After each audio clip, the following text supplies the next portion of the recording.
Wow, that looks really good.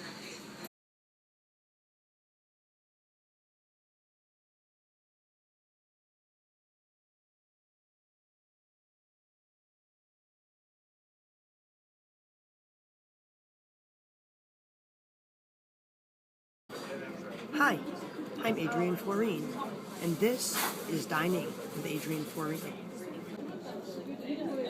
I am at Haku, a sushi restaurant in Santa Rosa, California. It makes me think of my cats at home. My boyfriend told me he's been petting them. I guess they miss me and they want to be petted. This is a great menu. Written by a person with a classic Japanese sense of humor.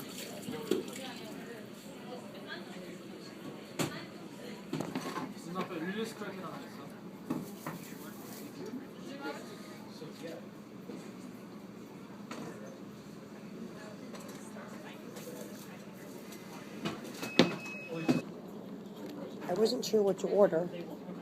Should I order the Jedi Mind Trick, One Night in Bangkok, Roll Me a Fatty, Sex on Fire, the 420 Happy Meal, the Silent but Deadly, the Thunder Down Under, What She's Having,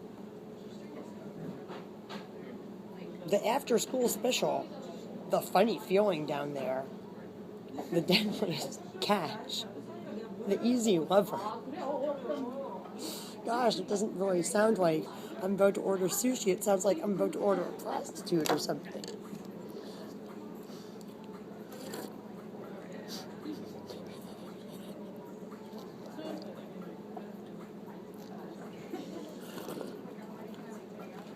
And the best part is the description of the rolls. They all say what is in, out, and on top.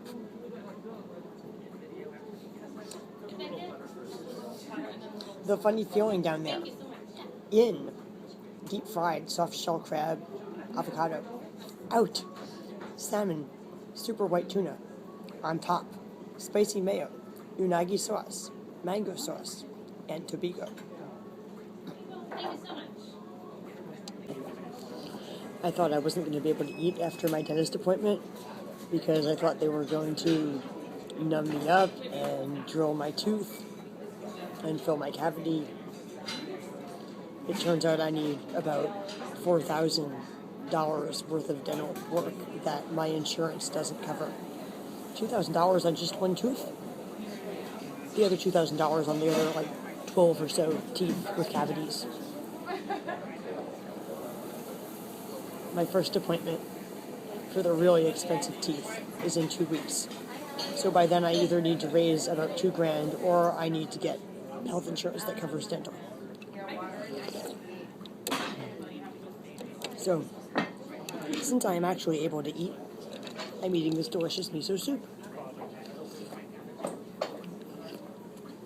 And it's really hot in here. It feels like it's 80, 90, or even 100 degrees in here. I'm pouring sweat. I definitely don't feel like I could eat a full meal worth of fish in this heat. It would kind of be like standing out in the sun on the hottest day of the summer, trying to eat a whole plate of fish in the scorching heat. I'm not sure if I should have ordered a hot drink. The hot miso soup is almost too much for me because it is very, very hot in here. And I drank a hot coffee before coming in here. Oh my gosh. I'm overwhelmed by heat. It's the blowtorch method.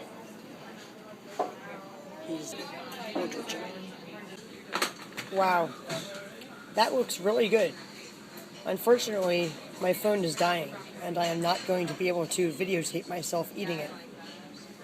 But I promise you, it's going to be good. Alright, now that I'm back at my hotel room, and I'm no longer in that stifling hot sushi restaurant, I'm still pouring sweat, as you can see. But now that I'm back at my hotel, And now that I've charged my phone a little bit, I would like to tell you that the sexual jokes and sexual innuendo in that restaurant went far beyond their menu. I'm pretty sure that the chefs and the waitresses were making sexually obscene jokes, possibly about the customers, in Japanese. Now, I don't speak Japanese fluently by any means, but I have studied Japanese, and based on the little bit of Japanese I know and my own intuition, the staff in that restaurant was making sexual jokes, possibly about the customers, in Japanese for much of the time that I was in there. If they weren't making sexual jokes, well, they were making some kind of joke. And if it wasn't about sex, well, it was certainly about something inappropriate.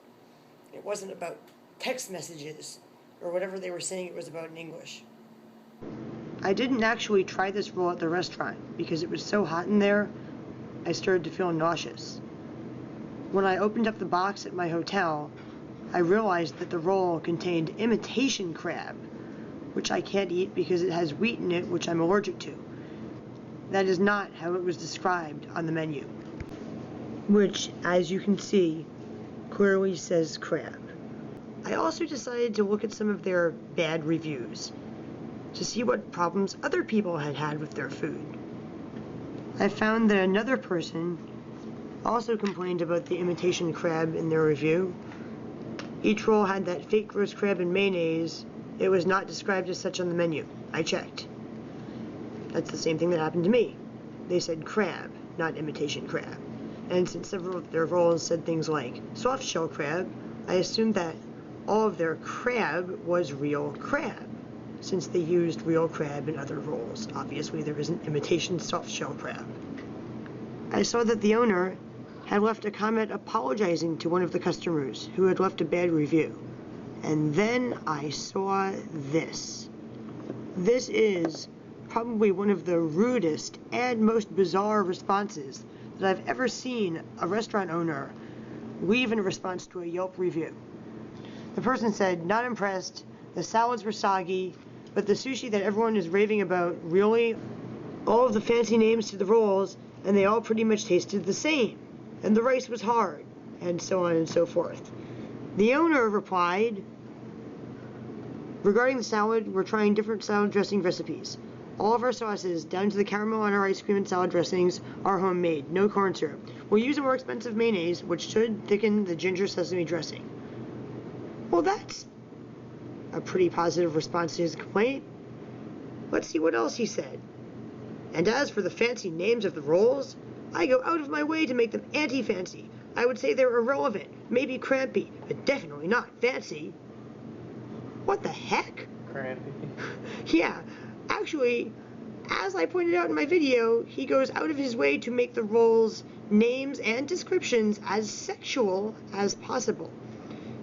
Then he goes on to say, and this is the kicker, "You're lucky. There are a pretty good assortment of sushi choices here in Sonoma County.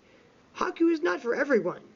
So basically, he's giving him the old, "Oh, I think you'd just be happier somewhere else." Isn't that just obnoxiously rude? Basically banned him from his storage.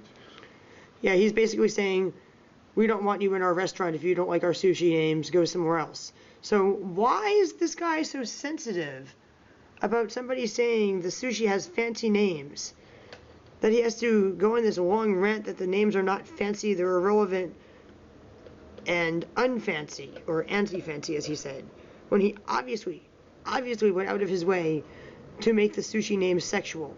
I don't know. I think it's really, really weird. I think this guy is some kind of perverted psychopath.